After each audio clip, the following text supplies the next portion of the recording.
Bienvenidos, mi nombre es Milagros Berríos, soy periodista de Ojo Público y hoy nos acompaña el abogado Juan Jiménez Mayor. Él ha sido presidente del Consejo de Ministros y ministro de Justicia. También ha sido embajador del Perú ante la Organización de Estados Americanos, OEA, y embajador del Perú en Costa Rica. Muchas gracias por acompañarnos, señor Jiménez. Encantado, Milagros. Muchas gracias por la invitación. Gracias. Bien, bueno, para iniciar, doctor Jiménez, usted efectivamente fue presidente del Consejo de Ministros y hace más de 10 años, cuando usted ocupaba ese cargo, el gobierno de Ollanta Humala negó uno de los pedidos de indulto para Alberto Fujimori, ¿no? Esta medida finalmente se concretó con el actual gobierno, lo que además ha sido una violación o considerado una violación al fallo de la Corte IDH, ¿no? Ahora incluso se está hablando de una supuesta candidatura que por ley no es posible. Entonces, desde su punto de vista, ¿a qué tipo de estrategia podría obedecer todo esto que está ocurriendo? Bueno, lo primero es que sorprende, digamos, los acontecimientos políticos en el Perú, ¿no? La realidad supera la ficción. Y efectivamente, desde hace muchos años, hace más de 10 años, existía esta pretensión del indulto humanitario. Hay que recordar que hay que poner el apellido de humanitario. Se planteó ante las autoridades peruanas. En ese momento nos tocó también a nosotros denegar el pedido. Por una circunstancia básicamente, o por una razón básicamente fundamental. El señor Fujimori no reunía los requisitos para tener un indulto humanitario. Su estado de salud no era el que aparentemente se ha señalado después para este indulto que se ha planteado. Pero aún así, los estándares interamericanos que planteó la Corte, precisamente en marzo del 2018, cuando se anuló el indulto a esta persona, estableció precisamente cuáles eran los elementos que tenía que tener un indulto para un caso como este, ¿no? Un caso de una persona condenada a graves delitos de derechos humanos, circunstancias en donde afectan a las víctimas. Entonces lo que se planteó en ese momento fue que, bueno, si el Estado no tenía la posibilidad de cuidar a un reo y darle los elementos que permitan su sobrevivencia dentro de un centro penitenciario, pues en ese caso el indulto es una posibilidad. Hay que recordar que precisamente una de las funciones del Estado que tiene que ver con las prisiones es que el Estado garantice la vida e integridad de los internos. Entonces, bajo esa perspectiva y bajo ese paraguas, digamos, de razones, es que el indulto procede o no procede. Pero nosotros nos hemos ido ahora en una vía distinta, bajo un razonamiento supuestamente jurídico del Tribunal Constitucional, que ha establecido que la Corte Interamericana, por ejemplo, no tiene competencia para supervisar sus propios fallos, lo cual es absolutamente falso, porque la Corte Interamericana sí tiene competencias, tanto en su reglamento como en su sostenida jurisprudencia en los últimos años para poder hacerlo. Y me remito solamente a un caso, que es el caso Baena Suárez contra Panamá, de hace más de 20 años, en donde el Estado panameño precisamente señaló lo mismo que señaló ahora el Estado peruano, de que no tiene competencia, y en un fallo de antología, repito, los que quieran verlo, Baena Ricardo contra Panamá, estableció precisamente el estándar de esta competencia de la Corte Interamericana, ¿no? Entonces, de tal manera que la historia que estamos viendo el día de hoy es una historia que realmente sorprende, porque el origen de todo este tema tiene que ver con lo humanitario, tiene que ver con el estado de salud de una persona que, digamos, se debe garantizar su sobrevivencia fuera del penal, fuera de un centro penitenciario, pero en este caso estamos ahora con una persona que no solamente ha recuperado milagrosamente su salud, cosa que, bueno, nos alegra que una persona pueda tener salud y que pueda tener vida, pero sorprende que además ahora intente, bajo esta idea, digamos, de este partido político, de ser el candidato de unas elecciones que todavía son prematuras decirlas, ¿no? Porque todavía no estamos en el calendario electoral para poder definir candidaturas, pero no sabemos si es un tiro al aire, no sabemos si es una posición de estrategia política frente al proceso judicial que tiene la señora Fujimori.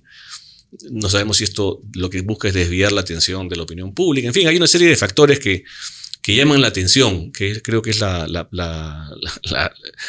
el argumento que podríamos construir para poder definir qué es lo que está pasando en el Perú en este momento a partir del indulto y a partir de esta cosa política que estamos viendo. Desde su punto de vista, dentro de esa diversidad de opciones, ¿cuál sería la más cercana a la realidad?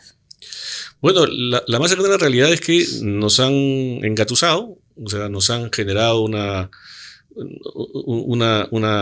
situación que en los peruanos sorprende y que de alguna manera implica, y no solamente en este caso, sino una serie de elementos, un retroceso en la estructura, en la arquitectura jurídica y de respeto a los derechos humanos que tenemos en el Perú, ¿no? Actualmente, ¿usted considera que hay un retroceso? Hay un retroceso por una serie de elementos, ¿verdad? Uno de ellos, por ejemplo, la aprobación de la ley de prescripción de delitos de lesa humanidad o crímenes de derechos humanos graves que el Congreso ha aprobado y que en este momento está en el Poder Ejecutivo para saber si se va a promulgar o si se va a observar. Así es. Ahora, y sí, de hecho, de eso sí también queríamos hablar, pero solo para cerrar este caso del tema Fujimori, recuerdo que también por esa época, usted también como presidente del Consejo de Ministros, recordaba lo que había sido el golpe de Fujimori, ¿no? Y decía que eso había generado un retroceso en el país, una crisis nacional e internacional que afectó la imagen del Perú y generó una crisis moral, pero que finalmente se había recuperado la democracia, ¿no? Recordando lo que fue aquella época. Sin embargo, ahora esa descripción tal vez no estaría tan lejos de la realidad, de la actualidad, tal vez con algunos otros personajes u otros nombres. ¿Usted realmente cree que ya se ha superado ese momento? ¿O lo que vimos ahora también es una crisis de imagen y de moral, donde todavía la palabra Fujimori está presente? Sí, yo recuerdo que por aquellos años, hace 10 años, un poco más, yo decía además que en los últimos 30 años en el Perú habíamos vivido 10 años bajo la égida del Fujimorismo y 10 años bajo la égida del APRA, ¿no? De tal manera que nuestra generación había vivido 2 gobiernos bastante, digamos, polémicos, por decirlo menos. El primer gobierno de Alan García, que fue el desastre de la economía peruana, y luego el Fujimorismo con el cual hemos vivido los peruanos, ¿no es cierto? Mi generación y varias generaciones, creo que por lo menos un par de generaciones más, estamos de alguna manera, digamos, sobrellevados con esta situación política que tiene el país, ¿no? Y definitivamente no podemos decir que el proceso democrático peruano se encuentre maduro o se encuentre robusto, ¿no? No solamente por las actuales circunstancias en donde tenemos una seria afectación básicamente por el lado del Congreso y obviamente el gobierno que no detiene esta tendencia de desmontar una serie de instituciones que son tutelares para la República, ¿no? El Poder Judicial, digamos, el Ministerio Público, la Junta Nacional de Justicia, el sistema judicial en general. Y electoral, ¿no? Incluso. Y bueno, que de alguna manera es parte del sistema de justicia electoral. Entonces, esto nos está llevando realmente a una situación límite. Los ojos del planeta están puestos también en el Perú. Ahora, es un problema también de América Latina en general, ¿no?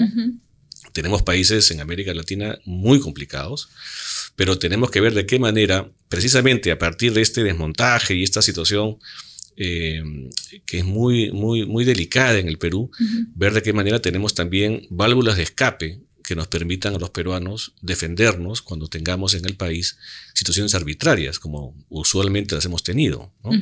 Y para esto creo yo que el sistema interamericano de protección de derechos humanos es fundamental. No deberíamos renunciar a tener vamos a ponerlo en esos términos para que la gente lo pueda entender, un suerte seguro, ¿no? Para efectos de poder recurrir en el momento en que se cierren las puertas de la justicia en el país. ¿Hay un desmontaje de la democracia, un debilitamiento de los derechos humanos? ¿Cómo usted describiría la situación actual? Yo creo que es una situación básicamente de arquitectura del modelo democrático constitucional que se está afectando, básicamente por la decisión o por la tendencia que existe en ciertos sectores políticos en el Congreso de poder o de querer controlarlo todo, ¿no? O sea,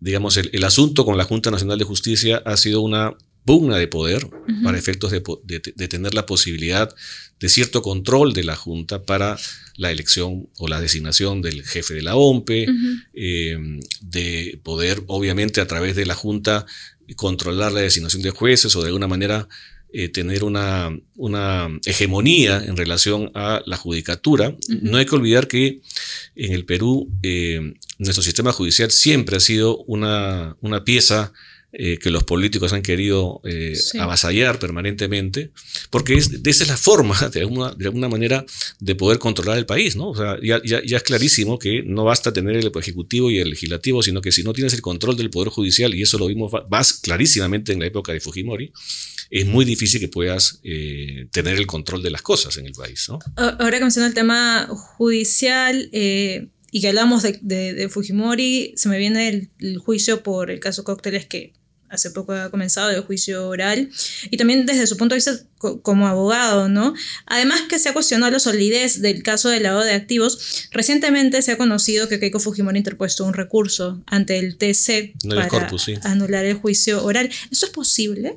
Sí, es posible, y es parte del esquema de garantías constitucionales que tiene el país. Si hay un abuso por parte de un órgano, y podría ser de un órgano judicial cuando viola el debido proceso, es posible que uno pueda acudir a una instancia de garantía a través de un proceso de habeas corpus o un amparo para poder solicitar que se repongan sus derechos. Pero sí se reúne, o sea, los requerimientos, es decir, claro, en el papel de acuerdo normativa es posible, correcto, pero me refiero en el este procedimiento, escenario, en la sustancia. Bueno, habría que ver cuál es el sustento, pero digamos, lo que no puede ocurrir en un proceso de amparo es que se busque discutir el tema de fondo. O sea, un habeas corpus no va a determinar si la persona es inocente o culpable, sino que lo que va a determinar es si se han violado normas del debido proceso. No ha tenido defensa, no ha podido tener un acceso a un recurso fácil y sencillo, no ha podido apelar, le han negado una apelación. O sea, cosas que tienen que ver con el procedimiento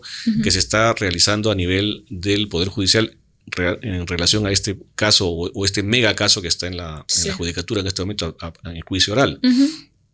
Pero digamos, no es la discusión, y eso creo que es importante que tenerlo en cuenta. Claro. No es la discusión de si es inocente o es culpable, ¿no? Eso es un elemento que tendrá que determinarse en el tema de fondo, en el proceso judicial que está en curso. Ahora, además de Fujimori, Alberto Fujimori, ya un poco hablando de ese proyecto, ¿no?, que prescribe crímenes de lesa humanidad, hablamos de más de 600 casos que según la Fiscalía podrían verse afectados por esta iniciativa que está en manos del Poder Ejecutivo. ¿Cuál sería desde su punto de vista la principal consecuencia de esta decisión si es que, por lo que ha ido adelantando el Ejecutivo, podría recibir la luz verde, ¿no?, del gobierno? Sí, yo creo que hay dos escenarios, el interno y el internacional, ¿no? En este último ya hay pronunciamientos de la propia Corte Interamericana, una medida provisional emitida el 1 de julio que ha sido simplemente rechazada y muy cuestionada con gran indignación por parte del gobierno. Y hay un tema ahí, como nota a pie de página, simplemente decirlo, el primer ministro, con estas reacciones destempladas que tiene, con este siempre sentido amargo, molesto, ¿no?, que siempre suele hacer en sus comparecencias de prensa, señaló algo que sí me dejó muy preocupado y que no lo he visto levantado en los medios, porque ante una pregunta que le formuló un periodista de si el Perú se iba a mantener o no en el sistema interamericano, él dijo: por el momento el gobierno no ha decidido nada sobre el particular. Así es. O sea, por el momento, ¿no? Lo pongo en negritas y subrayado, porque ya es la primera declaración que yo escucho en los últimos 30 años, desde que hemos recuperado la democracia, que un funcionario del Poder Ejecutivo lanza una advertencia como esa. Ni siquiera el canciller, que digamos ha tenido unas posiciones previas antes de asumir la función que desarrolla, ha tenido una declaración como esta. Lo hizo antes, evidentemente, pero después que asumió el puesto dijo: bueno, ahora que la política exterior del Perú es que se mantengan las cosas como están, ¿no? Pero creo que este anuncio de por el momento no nos vamos a salir del sistema es muy grave.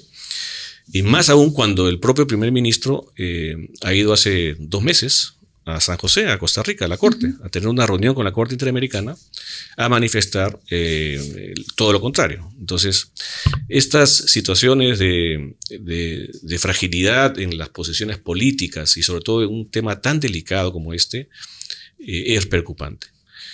Y bueno, en relación a... Ya me perdí porque salimos del tema. Sí. Hablamos de las consecuencias de este proyecto de ley internas. Correcto. Y repito, no solamente es Corte Interamericana y Comisión, o sea, Sistema Interamericano, sino el Consejo de Derechos Humanos de Naciones Unidas y varias relatorías han planteado su preocupación sobre esta materia. Sí. Con lo cual, y bueno, las cadenas internacionales, la Deutsche Welle, CNN, BBC, en Francia, todas han informado sobre esto, lo cual quiere decir que los ojos del mundo están en este momento viendo al Perú y sobre todo viendo a la presidenta Dina Boluarte para saber qué es lo que va a hacer con este proyecto de ley, con esta autógrafa. ¿Qué es lo que esperan de la presidenta Dina Boluarte? Correcto. Entonces, si va a observar este proyecto, esta autógrafa, pues ya es una autógrafa, sí, o no. Y en el ámbito interno, obviamente hay una preocupación en relación, y por supuesto una honda preocupación sobre un manejo de una figura jurídica que nos pondría al país en una situación muy delicada desde el punto de vista del derecho internacional. La Convención de Imprescriptibilidad de graves crímenes contra la humanidad y crímenes de guerra no es una convención que haya posicionado o haya establecido el tema de la imprescriptibilidad. Esto, para que lo entiendan quienes nos están viendo, implica o significa que lo que hizo la convención fue reconocer este principio. Que ya existía. Que ya existía, porque es parte del derecho de gente. Yo lo he dicho el otro día en una entrevista, bajo el criterio que ha tomado el Congreso, el juicio de Nuremberg contra los nazis, por ejemplo, no se podría haber llevado a cabo, porque claro, hay ciertos elementos ahí de derecho internacional o derecho interno, mejor dicho, que había que imponerlo frente al derecho internacional, que es lo mismo que están diciendo. El derecho peruano se impone frente al derecho internacional. Entonces, creo que hay que ser muy reflexivos, ser muy prudentes, porque el Perú no puede ser ajeno al respeto al derecho internacional. Y lo digo además ahora con el problema que estamos teniendo con Colombia, con este tema de la isla Santa Rosa, en donde ciertamente yo creo que las cosas no están claras. El comunicado de la Cancillería colombiana es un comunicado bastante dubitativo, simplemente no dice que no y tampoco dice que sí, pero que plantea que hay un problema que se está discutiendo al más alto nivel, pero no niega de que hay una suerte de diferendo en relación al tema de la isla. Con lo cual, lo que quiero decir con esto es, el derecho internacional nos tiene que servir para todo, no solamente para cuando queremos proteger las fronteras peruanas o la delimitación peruana, sino también en relación al respeto general del derecho internacional para derechos humanos también. Entonces creo que hay que ser consistentes y no solamente cuando nos conviene usar una cosa y no la otra, ¿no? Si se promulga o si el Ejecutivo, la Presidenta promulgan esta ley, ¿qué escenarios continúan? O sea, concretamente, ¿qué es lo que pasaría? Bueno, va a ocurrir que tengamos seguramente muchos procesos judiciales que son digamos, cerrados, son prescritos. Vamos a tener señalamientos internacionales de honda preocupación, porque estamos yendo contra el tráfico, digamos, entre lo que es la tendencia del derecho internacional. Y esto va a generar alertas en todo el planeta, ¿no? Entonces, para comenzar, probablemente este afán que tenemos de ingresar a la OCDE, habrá que revisarlo, porque seguramente la OCDE planteará su preocupación sobre la materia. No hay que olvidar que el consenso global, digamos, que tenemos en el planeta hoy día, no solamente es económico, de abrir fronteras, de tener comercio libre, ¿no es cierto?, sino también uno de los temas que aglutina a la comunidad internacional es el respeto a los derechos humanos. Y si esto no ocurre, pues las alertas internacionales en materia económica también se van a dar. Y creo que este asunto nos tiene que preocupar de una manera muy importante, como nos tiene que preocupar, Milagros, también el asunto de la pertenencia del Perú al sistema interamericano. Fíjate, en el Congreso de la República hay 5 proyectos de ley para denunciar la Convención Americana de Derechos Humanos. 5. El común denominador de estos 5 proyectos es reinstaurar la pena de muerte en el Perú para solucionar el problema de la seguridad ciudadana, ¿no? Como si esto se arreglara de esa manera. Pero bueno, son 5 proyectos, podrían ser 20, podrían ser 15. El problema es que estos 5 proyectos están firmados por 40 congresistas. Ninguno de estos proyectos está firmado por Fuerza Popular, que tiene 23 congresistas. Si hacemos la aritmética, yo creo que Fuerza Popular no le haría problemas denunciar la convención o digamos, aprobar la denuncia de la convención, de tal manera que tenemos casi la mitad del Congreso dispuestos a salirse del sistema. Un hecho disruptivo, por ejemplo, ¿no? de la imprescriptibilidad o prescripción de delitos de lesa humanidad, que genere una reacción del sistema interamericano contra el Estado peruano, contra el gobierno, puede seguramente animar a esta frase del primer ministro de por el momento hacerlo ya en ese momento. Entonces, yo vengo diciendo que tenemos un serio problema con el Congreso en general, pero en particular en el tema de derechos humanos, este asunto puede ser muy, muy peligroso. Felizmente, la potestad de denunciar un tratado internacional no la tiene el Congreso de la República, sino la tiene el Poder Ejecutivo, la Presidencia. Pero la Presidencia puede ser muy voluble en función de las tendencias políticas del momento, y eso ya lo sabemos, que tenemos un gobierno muy débil, como lo dijo el ministro Arista, ¿no? Además, no se ve que el Congreso y el Ejecutivo necesariamente estén por caminos separados. Están coincidiendo últimamente muchas iniciativas en el discurso, ¿no? O sea, si hablamos del tema de lesa humanidad, está esta carta que envió el presidente del Congreso y la presidenta, que según usted también señalaba eran nulos, ¿no? Porque no tenían un refrendo ministerial. Sí. Y recientemente el presidente del Consejo de Ministros decía que eso era un gesto político de rechazo. Era un gesto político y que el expediente iba por caminos separados. Sí, yo creo que es un error, ¿no? Nunca hay que actuar con el hígado. En política hay que ser muy prudente y hay que informarse mejor, hay que tomar posiciones y asumir decisiones con cierta distancia a veces. Responder de esa manera no ha sido lo más adecuado. Claro, por ganar ciertos respaldos en el Congreso seguramente. Esa ha sido la motivación. Pero creo que las circunstancias de plantear una respuesta con esos decibeles muy altos, ¿no es cierto?, que planteó la presidenta con el presidente del Congreso, no han sido lo mejor, ¿no? Al final eso es una nota diplomática, porque es una nota dirigida a un organismo internacional, que es la Corte Interamericana. Y que muestra un poco la posición política y además de política internacional que tiene el país. Lo que yo preguntaba era, bueno, ¿y quién es el responsable político de esa nota? ¿Es el canciller? ¿Es el ministro de Justicia? ¿Es el primer ministro? ¿Es todo el gabinete? No lo sabemos porque nadie refrenda ese acto presidencial. La Constitución establece que los actos presidenciales requieren el refrendo ministerial para su validez. Dice además, son nulos los actos del presidente que no llevan refrendo ministerial. Y esto es una vieja tradición que viene desde el siglo XIX en el Perú, que se utiliza básicamente para que el presidente, que siempre ha sido una persona con mucho poder en el Perú, tenga ciertos límites, porque precisamente los ministros son los que pueden estar diciéndole al presidente, por ahí no hay que ir, no es un buen camino.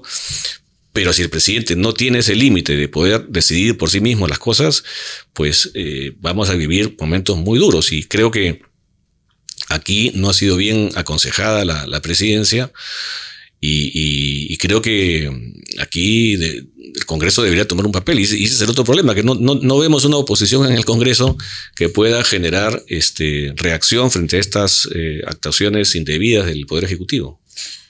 Además, también tenemos que el presidente del Consejo de Ministros, como usted ya lo adelantaba, ¿no?, se ha pronunciado sobre este caso de la Corte IDH a propósito de su pronunciamiento del 1 de julio, ¿no?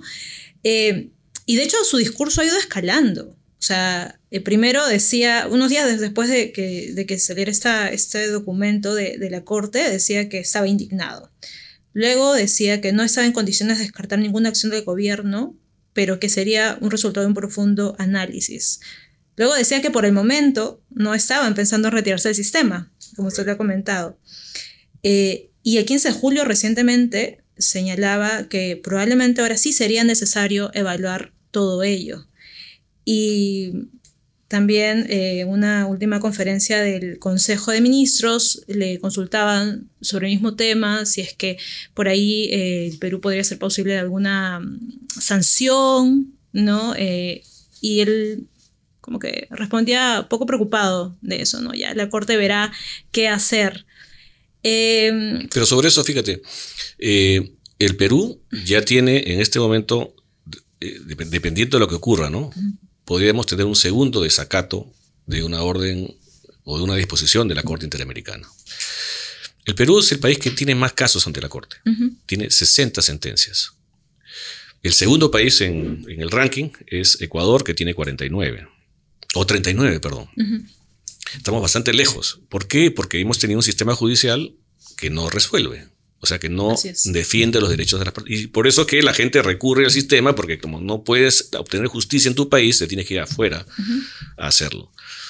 Y esto nos genera un serio problema que tenemos que tener en cuenta. O sea, por eso reitero lo que decía al inicio, no podemos no tener un sistema de protección que nos garantice que las cosas pueden ser diferentes si tenemos estos mecanismos. Y tomando en cuenta también que recientemente, bueno, no recientemente, ya en los últimos años y también antes a nivel histórico, el Poder Judicial tiene varias debilidades, el Ministerio Público ha caído en una crisis profunda. Entonces, a nivel interno va a ser complicado este camino de obtener la justicia. Me dice usted que quedaríamos desprotegidos, o el país, la ciudadanía, quedaría desprotegida si es que se da un eventual retiro del sistema. Sin duda, porque la Corte Interamericana precisamente ha tenido una actuación en casos muy relevantes en el Perú. Hay un estigma que le ponen a la Corte de defensora de terroristas, ¿no es cierto?, de traernos estas fantasmas del pasado. Pero hay que entender que la Corte recibe los casos que le envía a la Comisión, uno, y dos, que no solamente la Corte Interamericana resuelve casos vinculados a estos temas duros de nuestro pasado en el país, ¿no? Yo tuve la oportunidad de estar muy de cerca, ahora que estuve en Costa Rica con la Corte, y viendo sus trabajos y viendo la forma en la cual quieren ellos encaminar su trabajo jurisprudencial.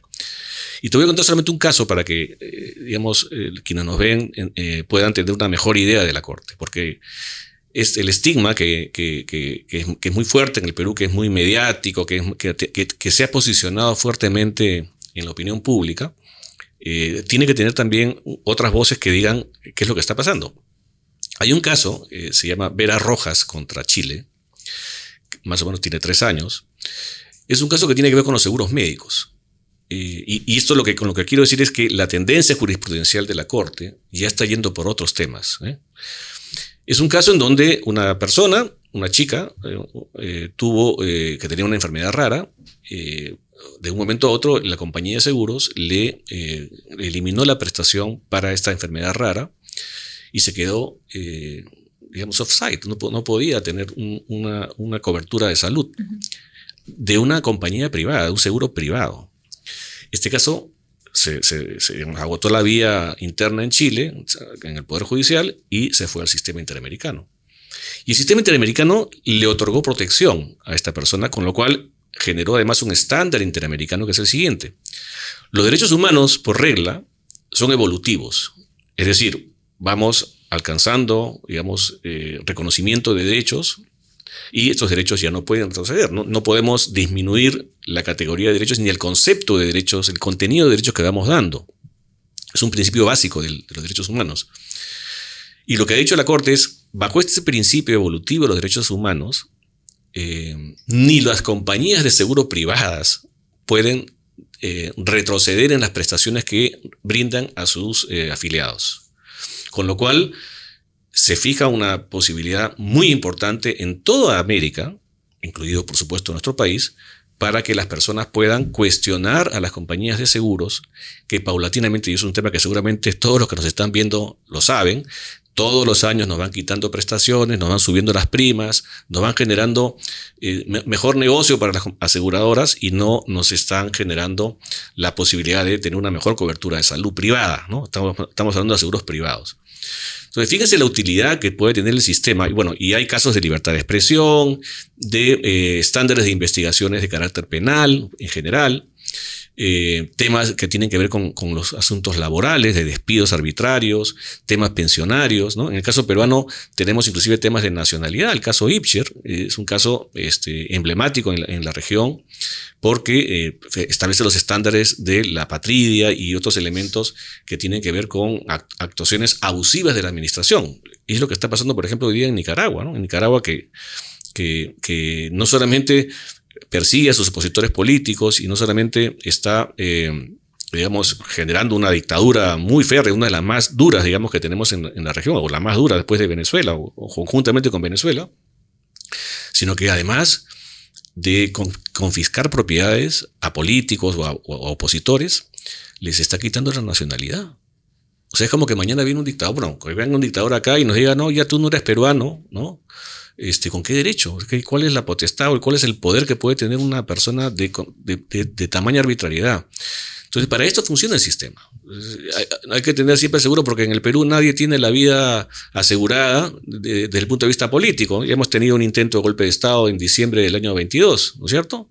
¿Qué hubiera pasado si el golpe de Estado triunfaba y se imponía una dictadura en el Perú? ¿Dónde nos quedábamos? ¿Quién nos iba a defender? ¿Estamos a riesgo de entrar en esa foto con Venezuela y Nicaragua?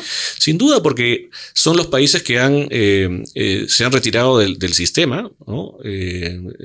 Y claro, son dictaduras realmente. Yo he visto, yo me he entrevistado con refugiados nicaragüenses en Centroamérica y realmente es muy penoso lo que está pasando en ese país.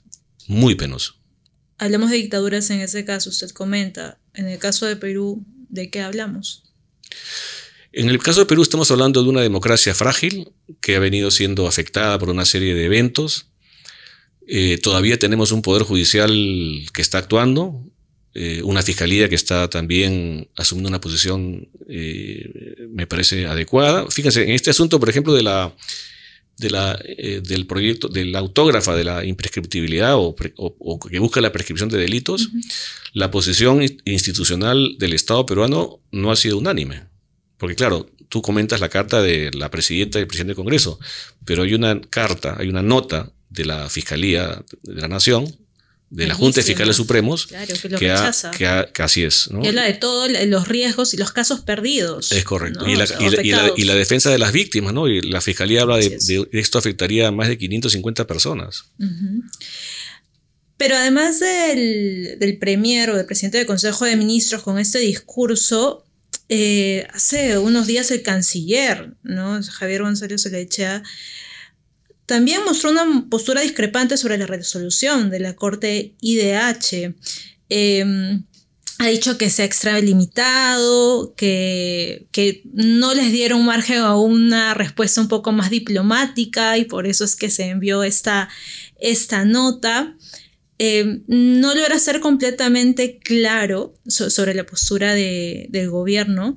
¿Cree usted que hay algún tipo de transformación o viraje del gobierno frente a la postura, o por lo menos frente del canciller en cuanto a la postura en torno a la presencia de Perú en el sistema interamericano? Sí, hay un viraje y lo puedo decir con absoluta convicción. Y creo que es muy, muy preocupante que tengamos funcionarios hoy día en el gobierno, ya no solamente tengamos en el Congreso, que, repito, tenemos casi la mitad del Congreso con esta posición, pero ya tengamos en el gobierno funcionarios que tienen que... Y lo digo porque nosotros en el año 2011 y 2012, cuando Francisco Eguiguren era ministro de Justicia, yo era viceministro, y luego tomé la posta, hicimos la transformación del Ministerio de Justicia y Derechos Humanos. La gran reforma del Ministerio de Justicia se hizo en el 2011 y 2012 para incorporar la temática de derechos humanos. Y digamos, es muy importante la voz que tiene que tener el ministro de Justicia en esta materia, ¿no? Porque es el que tiene que conducir las políticas públicas en este ámbito. Y desafortunadamente yo no he escuchado al ministro de Justicia decir nada sobre el particular.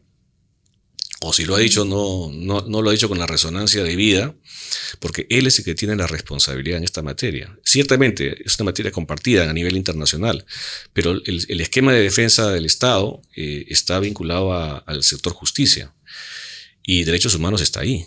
Y entonces me parece que digamos, es muy preocupante lo que está pasando, ¿no? Ahora, ¿es un viraje solo del canciller o ya hablaríamos de gobierno? Usted fue designado en su momento como embajador de Costa Rica. Imagino que en ese entonces le habían comentado cuáles eran las políticas, la postura. Sin duda, la política era no solamente que íbamos a mantenernos en el sistema, sino que queríamos fortalecer el sistema. Y lo que queríamos hacer, de alguna manera, era buscar un acercamiento con la Corte Interamericana para que se puedan comprender ciertos elementos de lo que estaba ocurriendo en el Perú. Y lo que ha ocurrido en el Perú en mucho tiempo, ¿no? Fíjate, yo te decía al comienzo que somos el país que tiene 60 sentencias. ¿Sabes cuántas sentencias están, o mejor dicho, cuántos casos de estas 60 sentencias están ya culminados, archivados? O sea, cuando uno tiene un juicio, uno llega hasta el final, cuando se ejecutan todas las acciones que están en la sentencia. Bueno, en el Perú solamente 3 casos están archivados. 57 se mantienen todavía en el sistema bajo el mecanismo de supervisión de la Corte. Entonces, el acercamiento era, de alguna manera, salirnos de esa foto en donde tenemos muchos casos todavía que no se están ejecutando al 100%. Entonces, y ver la forma también de que tengamos una mejor comprensión de la situación en la que estamos en el Perú, de poder involucrarnos en mayor respeto. Por ejemplo, fíjate, cuando hicimos la reforma del ministerio, esa es una cosa que usualmente no se dice, no se conoce. Desarrollamos el plan de reparaciones a las víctimas más grande de la historia del país y uno de los más grandes de América Latina. Ni siquiera con Colombia, que tiene una vieja historia de guerra. Nosotros hemos desarrollado reparaciones individuales y colectivas durante el quinquenio del 2011 al 2016 de más de $120 millones a los peruanos que han estado, digamos, siendo afectados por la violencia, ¿no? Entonces, esas son las cosas que la Corte debería saber, ¿no? Y era un poco mi tarea de poder difundir los elementos. Pero claro, cuando vino el indulto a Fujimori en diciembre del año pasado, yo entendí que no tenía ya cabida en asumir una posición frente a la Corte, porque el gobierno peruano estaba precisamente negando competencias que tenía la Corte, ¿no? Claro, en diciembre usted, pocos días después del indulto, renuncia. Inmediatamente, sí. Y desde ese momento, ¿cree usted que ya se da esta transformación, digamos, del gobierno con relación a su postura frente al sistema interamericano? ¿O desde cuándo y por qué? ¿Cuándo se dio ese quiebre? Si es que hubo algún quiebre. Yo creo que hay una posición desde el Congreso que está empujando esta posición, ¿no? Repito, hay estos 5 proyectos con los 40 congresistas y más los 23 que pueden generar una situación tremenda. Pero ahora tenemos también funcionarios del gobierno que están en esta línea. Entonces, sin duda la llegada del canciller Jorge González, se llama, ¿no? Javier sí. González, es un factor, porque él es una persona absolutamente contraria. La designación del representante permanente del Perú ante la OEA, el señor Sardón, que también es una persona absolutamente contraria a esta materia, a los derechos humanos. Y obviamente ahora con estas posiciones políticas que están generando, creo, una cuestión absolutamente inusual.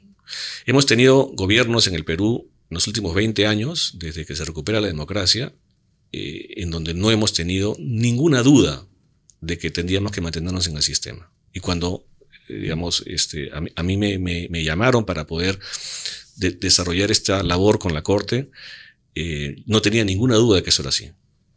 Pero hoy día, a partir de estos eventos que, repito, están hoy día en la escena política, las cosas han cambiado. Y yo por eso creo que tenemos que tener una alerta en relación a esto, porque cuando perdamos el sistema y comencemos a tener situaciones lesivas a nuestros derechos, nos vamos a lamentar los peruanos no estar en el sistema. O sea, es el caso más crítico desde que se recuperó la democracia. Correcto.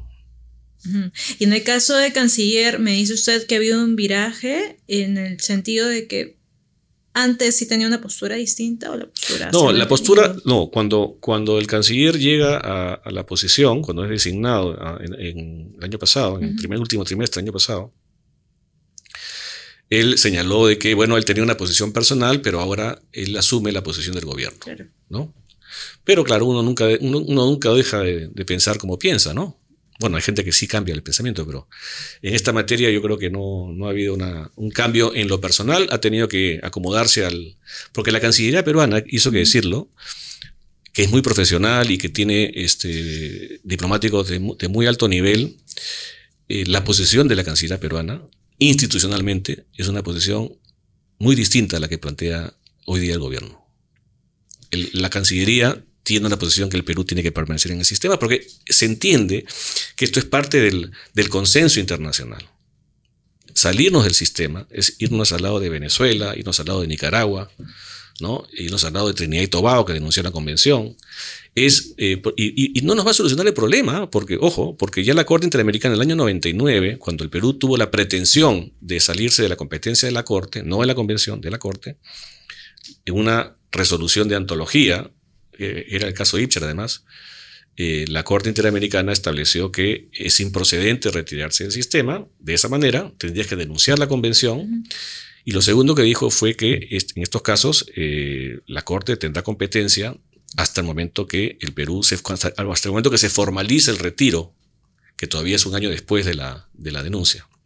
Entonces, si lo que están buscando quienes quieren que las cosas sean distintas y más duras en el Perú es que no tengamos un sistema de protección, porque tenemos muchos casos, bueno, eso no va a pasar, porque todos los casos que están en este momento en la Comisión Interamericana y que sigan llegando serán competencia del sistema.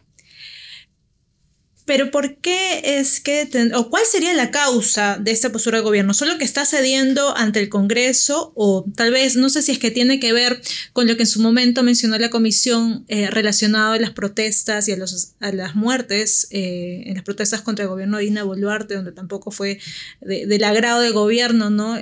Las conclusiones a las que se llegó. Sí, y bueno, ahora Amnistía Internacional ha sacado un informe bastante duro, ¿no?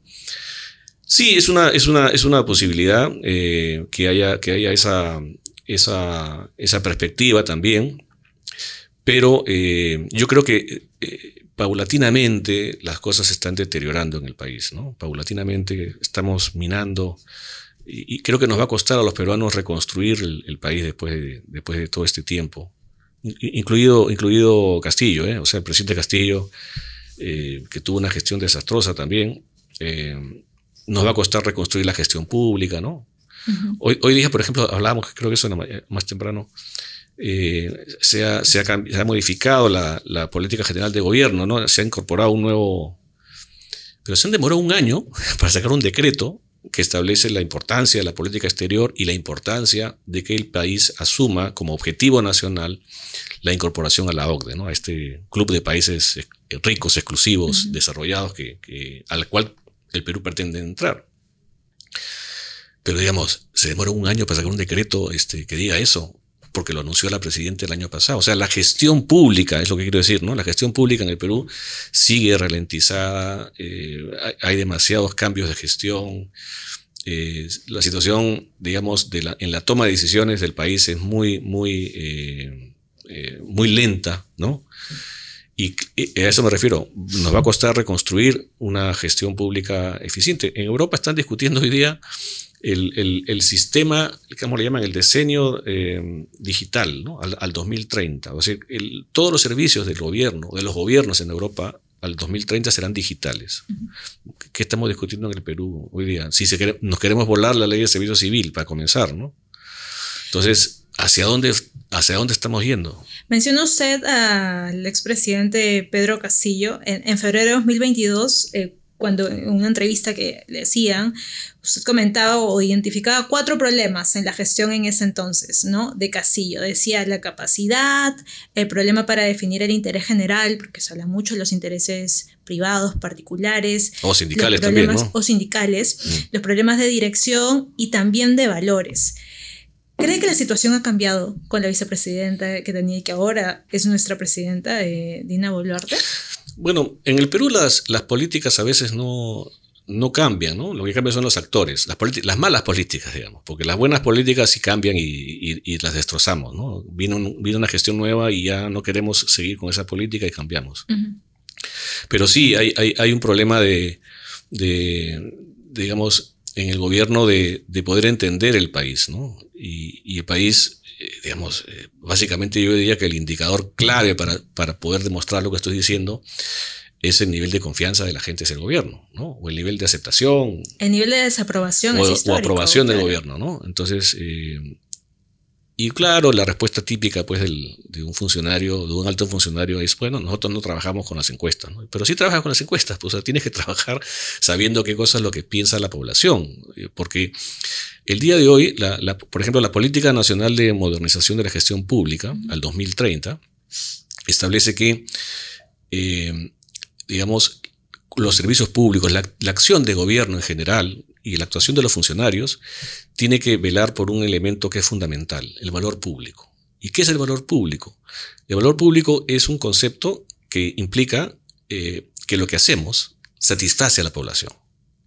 Lo que hacemos genera una valoración positiva de la población. O sea, cuando hacemos un servicio público, agua, lo que sea, y ese servicio es satisfactorio, la población lo asume con optimismo, pero digamos, esa política que tenemos en el país desde el 2021, ¿de qué manera la estamos poniendo en práctica? Porque digamos, no hay satisfacción en la población en muchas cosas, ¿no?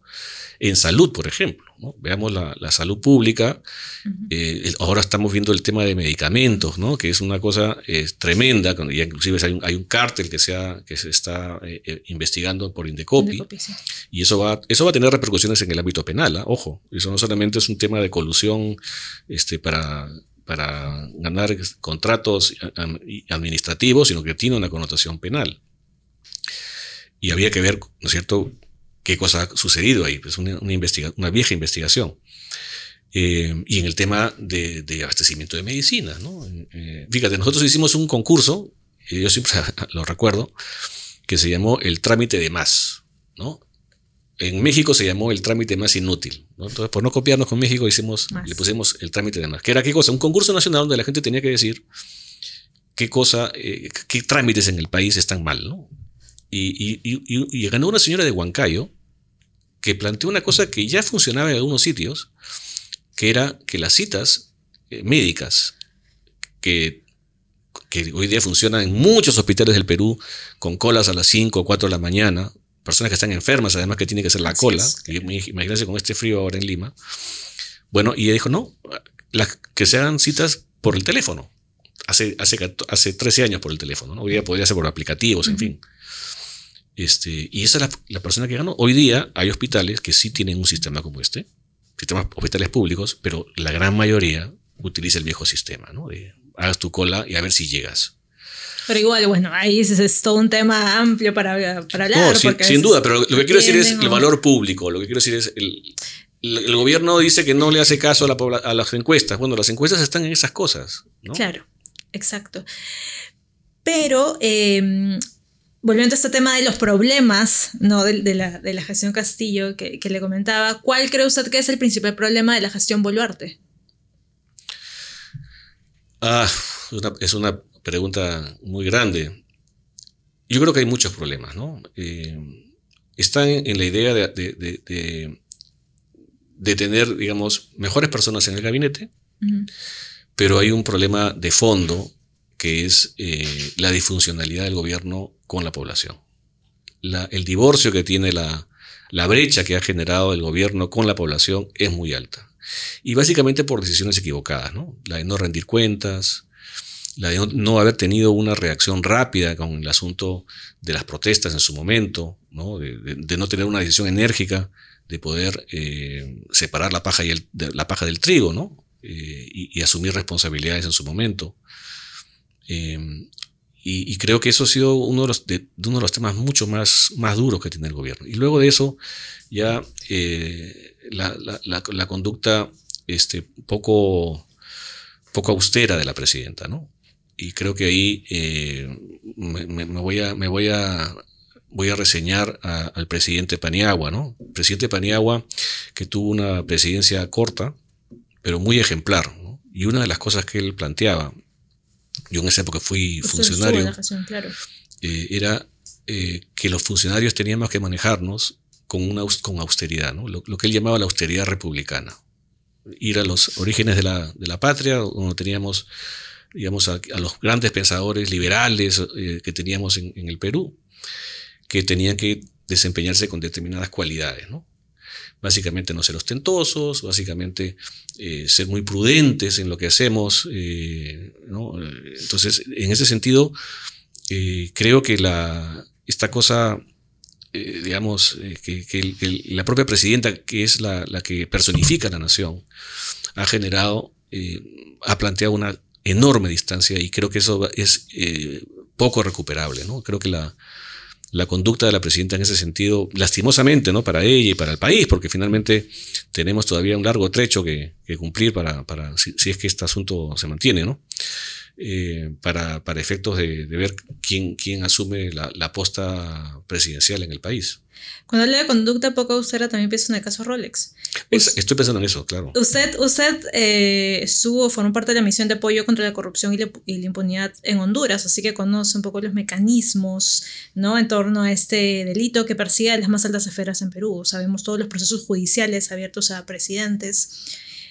Dentro de las investigaciones, ahora justamente está Dina Boluarte por el caso Rolex. ¿Cree que ahí también se configura o hay evidencias de corrupción, y a qué niveles? Bueno, de hecho, primero hay un tema de responsabilidad política de la presidenta, ¿no? Es decir, de qué es esta historia de aceptar préstamos o regalos. La Fiscalía ya tiene una teoría del caso y está en el Congreso el asunto. Eso no va a poder avanzar hasta que la presidenta deje la casa de gobierno. Pero sí, pues hay una circunstancia ahí que no puede ser aceptada, digamos, ¿no? ¿Y cuál es la razón para hacerlo además, ¿no? Creo que no ha sido bueno para el país que ocurran estas cosas. Y me habla del Congreso.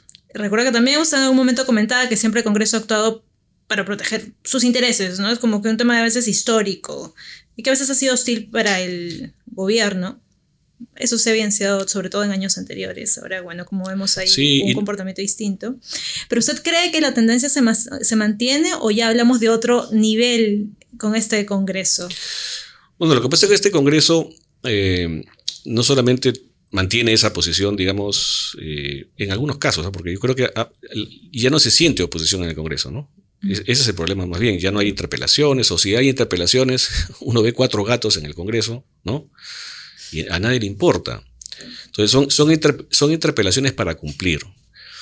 Pero usualmente en la historia del Perú, lo que siempre hemos tenido, cuando tenemos un sistema equilibrado de poderes, es un Congreso bastante hostil contra el gobierno. Y un Congreso que, si puede meterte la zancadilla, te la va a meter. En este caso, sí se ve claramente que eso puede ser para la tribuna, digamos, pero en el fondo no hay una oposición. Y lamentablemente para la izquierda también, ¿no? La izquierda ha entrado en estas componendas también con el gobierno, ¿no? Ya uno no sabe quién es quién en el Congreso. Pero usualmente sí hemos tenido en el Perú una tendencia muy clara, muy marcada de la oposición. Y yo criticaba esto durante el gobierno de Castillo, criticando al gobierno, porque el gobierno permanentemente se quejaba de que no lo dejaban gobernar, ¿no? Que la oposición paraba interpelando ministros, en fin. Y ahora. Pero, digamos, en ese momento, mi crítica era por el lado, oye, tú no tienes que estar quejándote, tú tienes que estar marcando agenda, poniendo temas, ¿no es cierto?, desarrollando políticas y no estar, porque el ADN de la política peruana es muy intenso desde el punto de vista de la oposición y de los adversarios y las posibilidades. Si te pueden bajar un gobierno, lo van a bajar. Fíjate, un dato solamente para que puedan todos comprender lo que estoy diciendo. La presidencia del Consejo de Ministros es una institución que se funda en 1856. O sea, tiene muchísimos años. Tenemos, con el actual presidente del Consejo de Ministros, él es el número 233. O sea, hagan pluma, hagan aritmética. Un primer ministro en el Perú tiene un promedio de duración de 8 meses en el cargo. Durante toda la historia que ha tenido este cargo, que además, dicho sea de paso, se hizo, lo impuso el Congreso Constituyente de aquella época a Ramón Castilla para equilibrar al presidente, porque el presidente, Castilla, imagínense el poder que tenía Castilla, era un tipo avasallador. El Congreso le pone un primer ministro para efectos de equilibrar un poquito la balanza de poder y quitarle facultades al presidente. Pero claro, como tenemos un sistema básicamente caudillista, donde el presidente tiene mucho poder, personifica a la nación, en fin, no tenemos un sistema dualista como el europeo, ¿no? Sí, pues el presidente, por más que tengas un primer ministro al lado, el presidente es el presidente. Claro, o sea, el presidente del Consejo de Ministros debería equilibrar en teoría, o ser el balance. Pero lo que vemos más bien es un presidente del Consejo de Ministros, y no solo el presidente del Consejo de Ministros, sino los mismos ministros que van completamente en la línea de la presidenta y que incluso muchas veces la defienden, algunos los han calificado como si fuesen sus abogados, se usan cuentas oficiales para temas que involucran a veces al Ejecutivo, bueno, a la presidenta. ¿Cómo evalúa el desempeño, el comportamiento del gabinete? Sí, bueno, los ministros pueden desarrollar algún tipo de posición política, ¿no? A eso me refiero, que eso que deberíamos hacer. Pero hemos transitado a un tema de defensa judicial, ¿no? Porque, digamos, escuchaba el otro día al primer ministro también decir que denunciando al fiscal de la Nación, ¿no? Fíjense, en cualquier régimen que un presidente denuncie al fiscal, a un funcionario público, es un tema, y además que tiene autonomía, que tiene que ser respetado, que hay un tema de independencia que está en la Constitución, que hay que respetar, es muy grave, ¿no? Pero acá estamos pasando las barreras hace rato en muchas cosas. Entonces creo que el problema nuevamente es un tema de cómo manejamos la dirección política del Estado. Si el gobierno no dirige la política del Estado, que es usualmente en un Estado, en un país, que el que dirige la política es el gobierno. Es el que debe hacerlo. Pero si no lo hace, alguien lo va a hacer. En el caso nuestro, el Congreso claramente es el que está poniendo la agenda permanentemente de los temas políticos. Y de alguna forma también el sistema de justicia, ¿no? Claro. Con los casos que estamos viendo, porque claro, si los políticos están en una posición de ponerse a tiro del sistema de justicia, y ahora también está la Contraloría haciendo lo mismo, pues eso es lo que vamos a tener. Y si el gobierno no genera temas, asuntos públicos que puedan ser importantes para el país, por más que uno diga y se quejen que la prensa no nos hace caso, la prensa no difunde lo bueno que es el gobierno, ese no es el punto. El punto es que ellos tienen que tener una relevancia política de lo que hacen, informar permanentemente a la opinión pública, y claro, uno espera que todo eso lo haga la presidenta, ¿no? La presidenta tiene que marcar la pauta de dirección, y desafortunadamente ella tiene una ausencia en los medios, una ausencia en la opinión pública que ya es preocupante, ¿no? Y ahora que hablamos también del tema del Congreso, hemos desarrollado lo de lesa humanidad, pero no es la única iniciativa que preocupa. Aquí en Ojo Público se había identificado que en el periodo legislativo se han dado luz verde a 32 normas que afectan la institucionalidad y el Estado de Derecho, ¿no? A través de reformas de constitución, cambios en leyes orgánicas, están las contrarreformas, y en muchos casos también se han aprobado leyes o normas por insistencia o con el silencio del Ejecutivo. Entonces, también esta situación y este escenario es un escenario para usted nuevo desde que se recuperó la democracia. No, ha habido, sí, en los gobiernos ha habido permanentemente una situación de observación de leyes, ¿no? Porque el Congreso siempre tiene una aspiración de no cumplir las reglas fiscales. Y entonces el gobierno permanentemente ha estado, digamos, observando leyes. Lo que está ocurriendo acá, y esa es la diferencia del estudio que ustedes han hecho de estas 107 leyes con insistencia del Congreso, es precisamente eso, que el Congreso tiene los votos para la insistencia, que eso es un tema que no ha ocurrido antes. Claro. Y resalto más un tema que ustedes también pusieron en ese estudio, que es el que el 40% de estas leyes aprobadas por insistencia tienen impacto fiscal. Así es. Es decir, que está perforando la caja fiscal, que es uno de los elementos, una de las fortalezas que tiene el Estado peruano, motivo por el cual todavía tenemos grado de inversión, ¿no? Colombia perdió el grado de inversión en el 2022, nosotros no lo hemos perdido todavía, pero si el Congreso sigue en esta dinámica y ya se hace insostenible el cumplimiento de las reglas fiscales, vamos a tener problemas. Y de hecho, el déficit fiscal, de acuerdo a las reglas fiscales, para este año era de 2%, pero ya sabemos que parece que vamos a superar el 3%, ¿no? Entonces, creo que, si bien es cierto, hay una pretensión del Congreso siempre, porque claro, el populismo y la idea pues de favorecer a sus electores, ¿no? Generan estas posibilidades. Es muy importante de que exista una disciplina fiscal en el país y que no tengamos insistencia. Y en ese sentido, lo que ha ocurrido en otros gobiernos es que por lo menos las bancadas que tenía el propio gobierno era un freno para este tipo de cosas. Pero el día de hoy no hay frenos. Entonces, el día de hoy el Congreso está haciendo realmente la fiesta fiscal y están felices con eso. Hay la percepción de que se está agujereando el país por todos lados, ¿no? A nivel económico, a nivel de derechos humanos, ¿no? Correcto. A nivel institucional.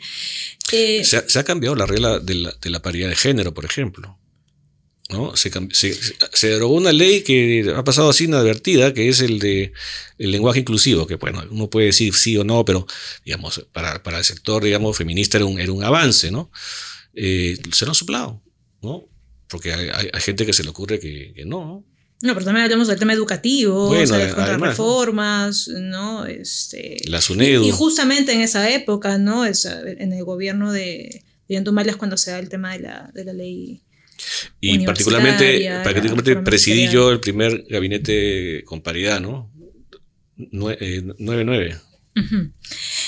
En febrero de 2022 también usted, durante una charla TED, hablaba de una silla.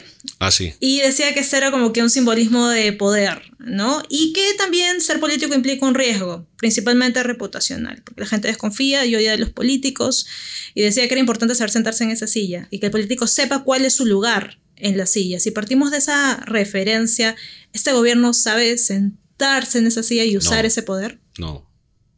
No, porque, digamos, es un simbolismo, ¿no? Claro. El trono, digamos, pero, digamos, estamos hablando de cómo ocupas tu lugar en la política. Uh-huh. Y el lugar en la política es básicamente tener la suficiente madurez y prudencia para hacer política. Uh-huh. Y no tomar decisiones apresuradas o que puedan generar impacto negativo al país. Y en esa perspectiva creo que ciertamente el gobierno ha tenido una serie de desafíos también, ¿no? Uh-huh. que desafortunadamente es así, pero probablemente la mejor solución para un gobierno que nació como nació, con las circunstancias que teníamos desde el gobierno de Castillo, de un país que estaba en zozobra, uh-huh, era probablemente un nuevo comienzo para el país, ¿no? Es decir, nuevas elecciones que permitan que podamos elegir de una manera distinta. Uh-huh. También, claro, uno puede decir, bueno, ¿y a quién hubiésemos elegido en ese momento, ¿no? Pero saberse sentar en la silla implica que tengamos la suficiente madurez, conocimiento y que podamos conducir el país de una manera sabia, ¿no? Haciendo un país serio, un país que desarrolla políticas, un país que no está dando tumbos o no está descubriendo cosas de un momento a otro, ¿no? Sino que bajo, digamos, políticas que tienen que construirse además con información adecuada, con datos, ¿no? que buscan solucionar problemas, la anemia, por ejemplo, el tema del agua, ¿no? En el Perú tenemos el 90% de conexiones de agua domiciliaria, pero en muchos lugares no tenemos agua a las 24 horas. Piura, que es la segunda región más poblada del país, Piura, no es Arequipa, tienen agua las 24 horas al día, el 25% de la población. 1 de cada 4 piuranos tienen agua las 24 horas del día. El resto, a juntarla. En Lima nomás vemos estos problemas con el acceso, al agua, servicios básicos. Correcto. Y entonces hay que ver cómo superamos estos problemas, ¿no? Así es. ¿Es posible un país serio, tomando en cuenta esta frase, con este debilitamiento de la institucionalidad, las contrarreformas y los agujeros que estamos viendo? Sí, ese es el desafío, ¿no? Yo creo que vamos a estar en una situación crítica por algún tiempo más todavía, hasta que tengamos un nuevo comienzo. Y ese nuevo comienzo tiene que ser las elecciones. Y espero que el panorama que es sombrío el día de hoy con tantos partidos pueda generarnos una mejor circunstancia de país, ¿no? Pero básicamente a partir de propuestas, no a partir de caras o a partir de eslogans, sino... Pero sí cree que es posible un nuevo comienzo con esas futuras elecciones y con las personas que están si no, tendría que estar deprimido y yo creo que no estoy deprimido todavía. Vamos a ver qué viene, pero sí, las cosas no están bien, la pobreza se ha incrementado, o sea, el retroceso en general en el país es muy lamentable y creo que la pandemia nos pegó muy fuerte. Afectó muchísimo la ruta que el Perú estaba más o menos siguiendo y hay un enojo total de la población y se ve claramente en las elecciones del 2021. Yo creo que fue una expresión del enojo de la población, ¿no? ¿Y esa expresión del enojo se podría repetir en las elecciones? Podría darse si seguimos manejando el país como lo estamos haciendo, ¿no? Uh-huh. Y espero que no vengan estas posiciones pues radicales que puedan afectarnos más todavía como país, ¿no? Bien, perfecto. Eso sería todo. Le agradezco muchísimo. Gracias, Milagros. Un placer. Gracias a ti. Gracias.